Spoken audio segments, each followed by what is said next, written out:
Hello students and friends, hope you all are well.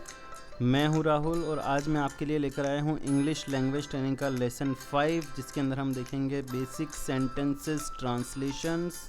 जी हाँ दोस्तों, यहाँ हम बात करेंगे बेसिक स्मॉल सेंटेंसेस के हिंदी टू इंग्लिश और इंग्लिश टू हिंदी ट्रांसलेशन की। तो दोस्तों देखते हैं हम डेली रूटीन के स्मॉल सेंटेंसेस को इंग्लिश में कैसे ट्रांसलेट कर सकते हैं। सबसे पहले आते हैं वर्ब पर, जो कि किसी भी सेंटेंस का मेन पार्ट होता है। बेसिक सेंटेंसेस में ज़्यादातर बी की फॉर्म्स आती हैं, जैसे is, am, are, was, were, been etcetera. इसके कुछ रूल्स हैं दोस्तों। फ्रेंड्स, डेली रूटीन में सबसे ज़्यादा एफर्मेटिव, नेगेटिव और इंटरोगेटिव सेंटेंसेस ही काम में आते हैं। तो इसके कुछ रूल्स देख लेते हैं फ्रेंड्स। सबसे फर्स्ट है एफर्मेटिव सेंटेंसेस के लिए, to inform about any person, place और थिंग। मतलब कि अगर हमें किसी व्यक्ति, वस्तु, स्थान आदि के बारे में इंफॉर्मेशन देनी है, सूचना देनी है या उनका अस्तित्व प्रकट करना है, तो अब इसमें 2-3 तरीके से हम यूज़ कर सकते हैं इसको। पहला पार्ट क्या कह रहा है दोस्तों, ही, शी, इट, नेम या सिंगुलर थर्ड पर्सन के साथ में अगर प्रेजेंट टेंस है तो इज़ का यूज़ करते हैं और अगर पास्ट टेंस है तो वाज का यूज़ करते हैं। दूसरा, आई के साथ में हमेशा प्रेजेंट टेंस में एम यूज़ करते हैं और पास्ट टेंस में वाज का प्रयोग करते हैं। साथ ही you, they, we plural third person या बहुवचन कर्ता के साथ में हमेशा अगर प्रेजेंट है तो आर का यूज़ करेंगे और पास्ट है तो वर का यूज़ करेंगे। एक बार फिर से देख लेते हैं दोस्तों।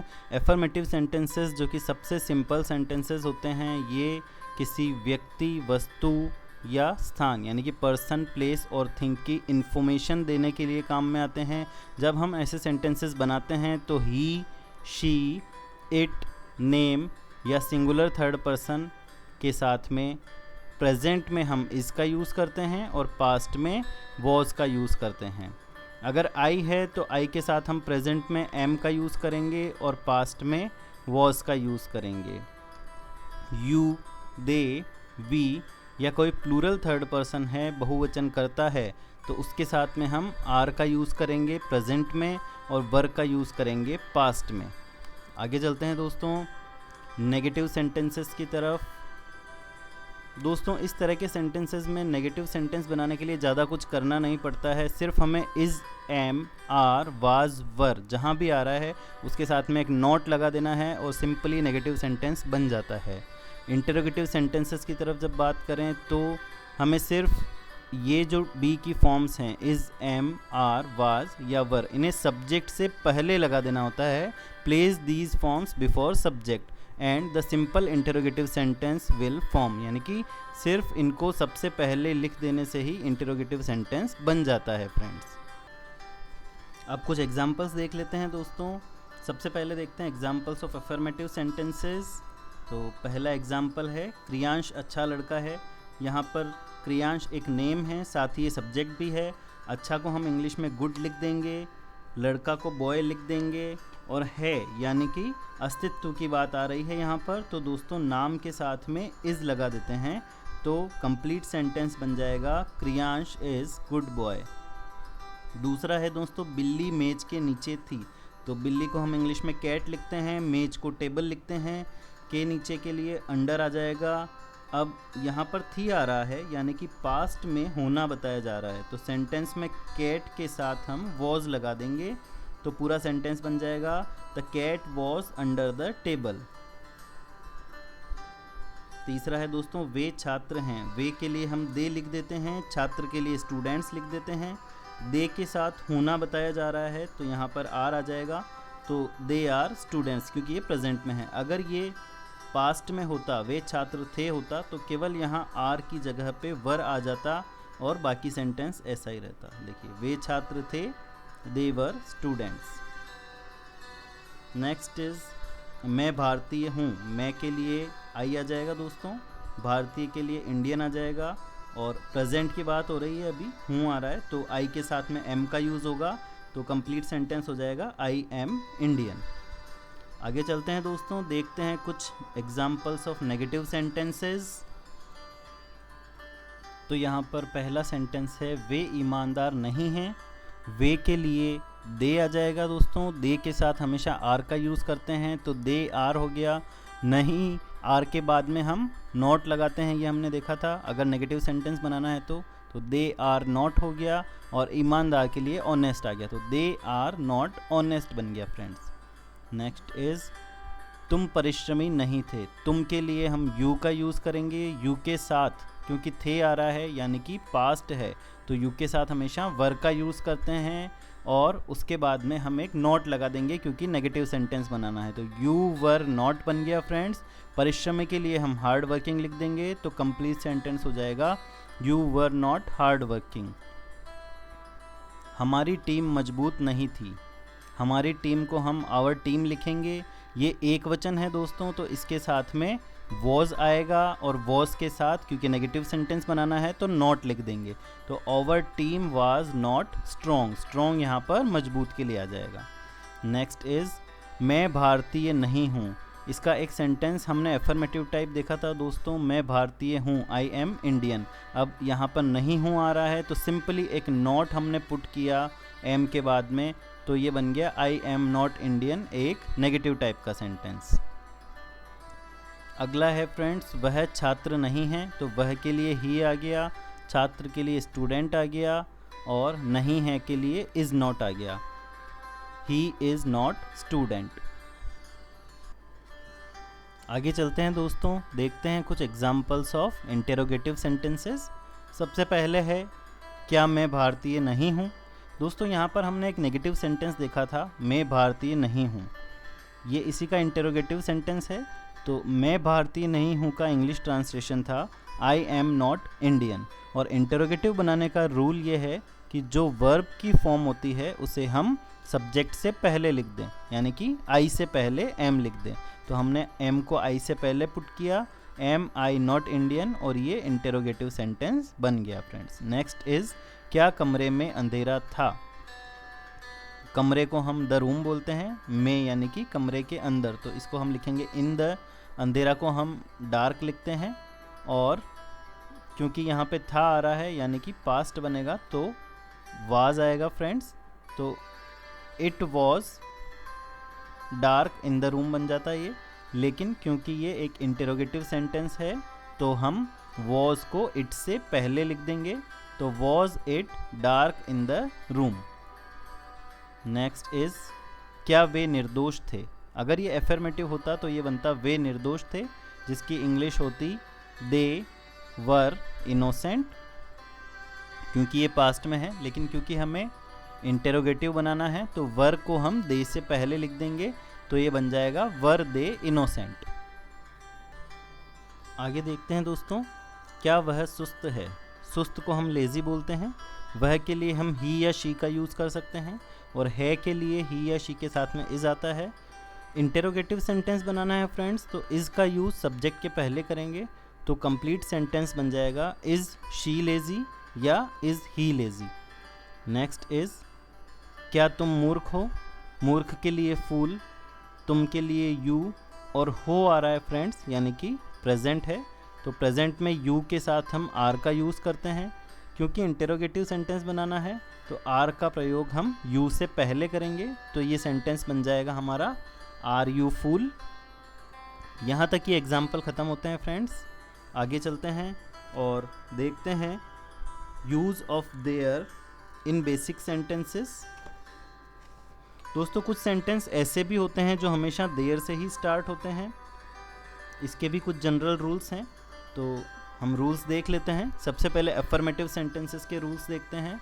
The sentence in which something exist at some place starts from there, यानी कि जिन सेंटेंसेस में कहीं पर किसी चीज़ का होना या ना होना बताया जाता हो, ऐसे सेंटेंसेस को हम देयर से स्टार्ट करते हैं।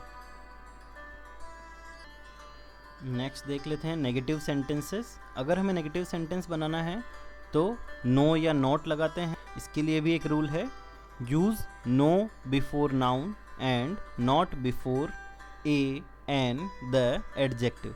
यानी कि फ्रेंड्स अगर सेंटेंस में नाउन आ रही है और उसके पहले हमें लगाना है तो हम नो लगा देंगे, और अगर नाउन से पहले कोई आर्टिकल आ रहा है, ए एंड द आ रहा है, या फिर कोई एडजेक्टिव आ रहा है और उसके पहले हमें लगाना है तो हम नॉट लगाएंगे। Next is interrogative sentence. Place is am are was were before there. यानी कि सिंपली हमें जहाँ सेंटेंस स्टार्ट हो रहा है उससे पहले सबसे पहले हमें वर्ब की फॉर्म लगा देनी है और सेंटेंस इंटेरोगेटिव बन जाएगा। इस पूरे को एक बार दोबारा देख लेते हैं फ्रेंड्स। एफर्मेटिव सेंटेंसेस में कुछ सेंटेंसेस हमेशा देयर से स्टार्ट होते हैं। ऐसे सेंटेंसेस वे सेंटेंसेस होते हैं जिसमें कहीं पर किसी चीज़ का होना या ना होना बताया जाता हो। अगर हमें नेगेटिव सेंटेंस बनाना है तो is am are was were के साथ नो या नोट लगाते हैं। अगर नाउन आ रही है तो पहले हम नो लगाएंगे, और अगर नाउन से पहले कोई एडजेक्टिव या आर्टिकल है तो उससे पहले हम नॉट लगा देंगे। इंटेरोगेटिव सेंटेंस बनाने के लिए सिंपली हम वर्ब की जो भी फॉर्म है उसको देयर के पहले लगा देंगे तो इंटेरोगेटिव सेंटेंस बन जाएगा। अब कुछ एग्जाम्पल्स देख लेते हैं फ्रेंड्स। तो सबसे पहले देखते हैं दोस्तों अफर्मेटिव सेंटेंसेस के एग्जाम्पल्स। पेड़ पर बंदर हैं। There are monkeys on the tree. Present है इसलिए आर आ गया। एक गांव में एक चोर था। अब यहाँ पर क्योंकि था आ रहा है फ्रेंड्स तो ये पास्ट है और एक चोर ही है तो वॉज आएगा। There was a thief in a village. मेरी कक्षा में 80 विद्यार्थी थे। तो क्योंकि ये प्लूरल हो गया फ्रेंड्स, 80 स्टूडेंट्स हैं तो there were 80 students in my class. यहाँ पे देयर के साथ में वर आ जाएगा। हमारे स्कूल में एक प्रोजेक्टर है। ये अभी प्रेजेंट में है और एक ही प्रोजेक्टर है तो क्योंकि ये सिंगुलर है इसलिए इसमें इज़ आएगा। There is one projector in our school, या देयर इज़ ए प्रोजेक्टर भी लिख सकते हैं, तो दोनों ही ठीक है। अब कुछ नेगेटिव सेंटेंसेस देख लेते हैं। हमारे गांव में विद्यालय नहीं था। There was no school in our village. यहाँ पर देखिए दोस्तों स्कूल जो है वो नाउन है, इसके पहले कोई आर्टिकल नहीं है, कोई एडजेक्टिव नहीं है, इसलिए हमने नो का यूज़ किया है। हमारी कक्षा में 80 विद्यार्थी नहीं थे। ये पास्ट में है तो वर आ जाएगा क्योंकि प्लूरल है। विद्यार्थी नंबर ऑफ स्टूडेंट्स 80 हैं और क्योंकि नहीं थे है तो नॉट आएगा।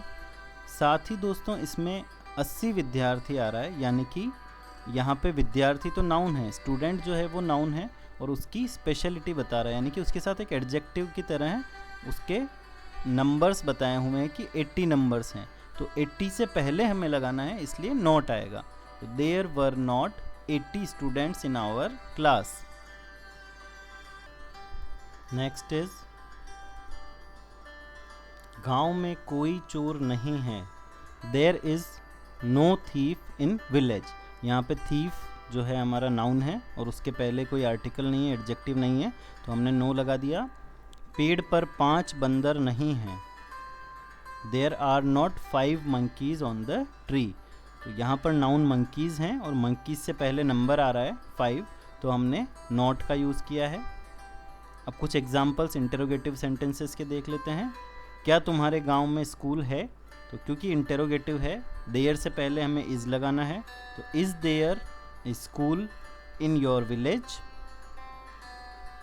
क्या टोकरी में सब्जियां थी? तो यहाँ पास्ट आ रहा है और सब्जियां यानी कि वेजिटेबल्स प्लूरल है तो वर का यूज़ होगा और देयर से पहले हमें वर लगाना है, तो were there vegetables in the basket.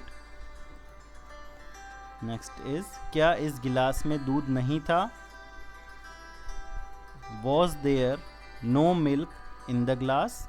यहाँ पर हमारा मिल्क नाउन है और उससे पहले हमें नॉट का यूज़ करना है तो केवल नो यूज़ करेंगे, और क्योंकि इंटेरोगेटिव बनाना है तो देयर से पहले हमने वॉज का यूज़ किया है। क्या इस बगीचे में गुलाब के फूल हैं? तो ये अभी प्रेजेंट में आ रहा है और प्लूरल है तो आर आ जाएगा। Are there rose flowers in the garden. तो यहाँ पे हमारे एग्जाम्पल्स ख़त्म होते हैं। Next is use of to have in simple sentences.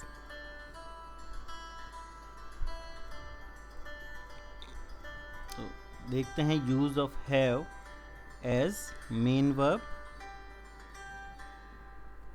To have में हैज़, हैव और हैड तीनों आते हैं। As a main verb meaning of to have is possesses, यानी कि मुख्य क्रिया के रूप में हैज़ हैव का अर्थ पोजीशन में लेना या अपने अधिकार में रखना होता है। इसके भी कुछ जनरल रूल्स है फ्रेंड्स, तो देखते हैं। अफर्मेटिव सेंटेंसेस का जनरल रूल क्या है? When position of something is related to subject, यानी कि जब कर्ता के अधिकार में या उससे संबंधित किसी वस्तु का होना या ना होना बताया जाए, तब हम हैज़ हैव का यूज़ करते हैं। अगर ही, शी, इट और कोई सिंगुलर है तो उसके साथ में हम हैज़ का यूज़ करेंगे। अगर आई, वी, यू, दे या कोई प्लूरल है तो उसके साथ में हम हैव का यूज़ करेंगे। लेकिन दोस्तों ये दोनों हम सिर्फ प्रेजेंट टेंस में ही यूज़ कर सकते हैं। अगर पास्ट टेंस है तो सभी सब्जेक्ट्स के लिए पास्ट टेंस में हम हैड का यूज़ करेंगे। एक बार फिर से देखते हैं दोस्तों। अगर किसी चीज़ को पोजीशन में लेना, पोजीशन में होना या ना होना बताया जाए तो हम हैज़ हैव का यूज़ करते हैं। ही, शी, इट और सिंगुलर के लिए हम हैज़ का यूज़ करते हैं। आई, वी, यू, दे और प्लूरल के लिए हैव का यूज़ करते हैं। हैज़ और हैव का यूज़ हम प्रेजेंट टेंस में करते हैं। अगर पास्ट टेंस आ रहा है तो हम सभी सब्जेक्ट्स के लिए हैड का यूज़ करते हैं। Next is negative sentences. Has, have या हैड के साथ हम जनरली नो का यूज़ करते हैं। If non fulfilling quantity arrives in sentence use not, यानी कि अगर कर्ता के पास कुछ हो किंतु उतनी मात्रा में ना हो जितनी कि वाक्य में लिखी हुई है तो हम नॉट का यूज़ करते हैं। Interrogative sentences. Use of has, have, had before subject, यानी कि हैज़, हैव या हैड का प्रयोग कर्ता के पहले हम करते हैं। एक स्पेशल केस आता है इसमें दोस्तों, use of do, did before sentence, यानी कि कुछ कुछ जगहों पर पूरे के पूरे सेंटेंस को एज इट इज़ रखा जाता है और उससे पहले हम सिर्फ डू या डिड लगा देते हैं। अगर प्रेजेंट में है तो डू लगा देते हैं और अगर पास्ट में है तो डिड लगा देते हैं, तो भी इंटेरोगेटिव सेंटेंस बन जाता है। बट अगर हम वेरी सिंपल फॉर्म की बात करें तो सिर्फ हैज़, हैव या हैड को सब्जेक्ट के बिफोर लगाने पर हमें सिंपल इंटेरोगेटिव सेंटेंस मिल जाता है। कुछ एग्जाम्पल्स देख लेते हैं दोस्तों अफर्मेटिव सेंटेंसेस के। बूढ़े के पास एक मुर्गी है। बूढ़ा यानी कि ओल्ड मैन, मुर्गी यानी कि हैन और है यानी कि ये अभी प्रेजेंट में है। तो एक आदमी के पास है तो हैज़ का यूज़ करेंगे। तो the old man has a hen. Next is मेरे 2 पाँव है। आई के साथ हमेशा हैव का यूज़ करते हैं, तो I have 2 legs। Next is उनके पास 30 गेंदें थी। अब यहाँ पर 30 प्लूरल है, लेकिन साथ ही दोस्तों यहाँ थी आ रहा है यानी कि पास्ट टेंस आ रहा है, तो पास्ट टेंस में हम हमेशा हैड का यूज़ करते हैं। तो they had 30 balls। Next is उसके पास कुर्सी थी। अगेन यहाँ पर सिंगुलर है लेकिन पास्ट टेंस आ रहा है, तो यहाँ पर भी हैड आएगा। तो ही हैड ए चेयर। आगे देखते हैं दोस्तों एग्जाम्पल्स ऑफ नेगेटिव सेंटेंसेस। मेरे पास नौकर नहीं है। आई हैव नो सर्वेंट, यानी कि यहाँ पर मेरे के लिए आई आया है, नौकर के लिए सर्वेंट आया है, और क्योंकि सर्वेंट एक नाउन है तो इन जनरल यहाँ पर नो आया है। उसके 2 भाई नहीं हैं, ये भी प्रेजेंट में है और ही के साथ में हैज़ आएगा। दोस्तों यहाँ पर हमने नॉट का यूज़ किया है क्योंकि देखिए यहाँ पर 2 भाई नहीं होना, यानी कि कोई क्वांटिटी आ रही है जो फुलफ़िल नहीं हो रही, तो नॉन फुलफिलिंग क्वांटिटी आने की वजह से यहाँ पे नो की जगह नॉट का यूज़ हुआ है और सेंटेंस बन गया हमारा he has not two brothers. Next is तुम्हारे पास खाना नहीं था, you, क्योंकि ये पास्ट आ रहा है दोस्तों तो हैड आ जाएगा, you had no food. उनके पास 5 छाते नहीं थे, अगेन यहाँ पर पास्ट आ रहा है तो हैड आएगा. 5 छाते नहीं होना यानी कि अगेन नॉन फुलफिलिंग क्वांटिटी आ रही है यहाँ पर, तो नो की जगह हम नॉट का यूज़ करेंगे. तो they had not 5 umbrellas. Next is examples of interrogative sentences. पहला है फ्रेंड्स, क्या उसके पास 3 गायें हैं. तो हम हैज़ हैव को सब्जेक्ट से पहले लगा देते हैं, तो हैज़ ही 3 काउज. क्या मेरे पास 3 पुस्तकें हैं. अब आई के साथ में हैव आता है और इंटेरोगेटिव बनाना है तो हैव को आई से पहले लगा देंगे, have I 3 books. Next is, क्या तुम्हारे पास पेन है. Have you a pen. इसी सेंटेंस को दोस्तों do you have a pen भी लिखा जा सकता है, क्योंकि ये प्रेजेंट है तो डू लगा सकते हैं पूरे के पूरे सेंटेंस से पहले. लेकिन मोर सिंपली अगर हमें इंटेरोगेटिव सेंटेंस बनाना है तो हैव यू ए पेन ही सही सेंटेंस बनेगा और do you have a pen भी सही है. नेक्स्ट है दोस्तों, क्या उस संदूक में बहुत सी वस्तुएं थी. तो अब यहाँ पर फिर से पास्ट आ रहा है तो हैड आएगा सबसे पहले, had that box many things. तो ये एग्जाम्पल्स यहाँ ख़त्म हो रहे हैं फ्रेंड्स, और इसी के साथ आज का हमारा लेसन भी ख़त्म हो रहा है. अब हम बढ़ेंगे एक्सरसाइज की तरफ, क्योंकि बिना एक्सरसाइज के हमारी लर्निंग कंप्लीट नहीं होती. लेकिन उससे पहले फ्रेंड्स, क्या आपको हमारे आज के इस लेसन में कोई क्वेरी है. अगर है तो आप हमें कमेंट सेक्शन में जाकर ज़रूर लिखें आपको हमारा वीडियो कैसा लगा. अगर आपको वीडियो पसंद आया है तो आप लाइक बटन पर क्लिक कर दीजिए. साथ ही इसे अपने सभी दोस्तों और बच्चों के साथ में शेयर भी कीजिए ताकि ज़्यादा से ज़्यादा लोग इसका फ़ायदा उठा सकें.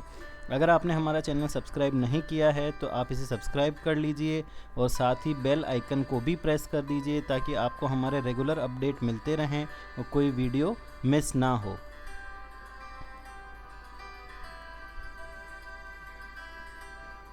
तो चलते हैं फ्रेंड्स एक्सरसाइज की तरफ. आज की हमारी पहली एक्सरसाइज क्या है, translate the following in Hindi language. यहाँ पर मैंने कुछ सेंटेंसेस दिए हुए हैं फ्रेंड्स जो कि इंग्लिश में हैं, आपको उनको हिंदी में ट्रांसलेट करना है. जैसे कि शी वॉज ए पेंटर, वह एक पेंटर थी या वह एक चित्रकार थी. He is not my brother, वह मेरा भाई नहीं है. वर दे नॉट प्लेयर्स, क्या वे खिलाड़ी नहीं हैं. इस तरीके से आपको इन सभी को हिंदी में ट्रांसलेट करना है. इनके आंसर्स मैं नहीं दे रहा हूँ क्योंकि हम ऑलरेडी काफ़ी एग्जाम्पल्स कर चुके हैं, तो अब ये एक्सरसाइज आपको करनी है. नेक्स्ट एक्सरसाइज है friends, fill correct form from is, am, are, was, were, has, have, had. यहाँ पर मैंने कुछ सेंटेंसेस दिए हैं जिनमें मैंने ब्लैंक्स छोड़ रखे हैं और साथ में मैंने ये भी बता रखा है कि ये कौन से टेंस में है. कुछ प्रेजेंट्स में है और कुछ पास्ट में है. तो आपको इन वर्ड्स में से सूटेबल वर्ड यहाँ पर फिल करना है. ये एक्सरसाइज मैंने इस तरीके से डिज़ाइन करी है फ्रेंड्स कि ये सारे वर्ड्स इसके अंदर फिल हो जाएंगे, यानी कि कोई भी वर्ड बचेगा नहीं, केवल एक वर्ड रिपीट होगा. तो जब आप एक्सरसाइज पूरी करेंगे तो आप खुद अपने आप उसको चेक कर सकते हैं. अगर कोई वर्ड बार बार रिपीट हो रहा है या इनमें से कोई वर्ड बच रहा है जो फिल नहीं हुआ तो आपकी एक्सरसाइज गलत है. तो इसको भी आप करें. Next is translate the following in English. अब यहाँ मैंने कुछ सेंटेंसेस दिए हैं जो कि हिंदी में हैं, आपको उनको इंग्लिश में ट्रांसलेट करना है. तो ये 3 एक्सरसाइज आप घर पे करिए दोस्तों और अपनी इंग्लिश को इम्प्रूव कीजिए. Be with us friends, learn with us. Thanks for watching this video.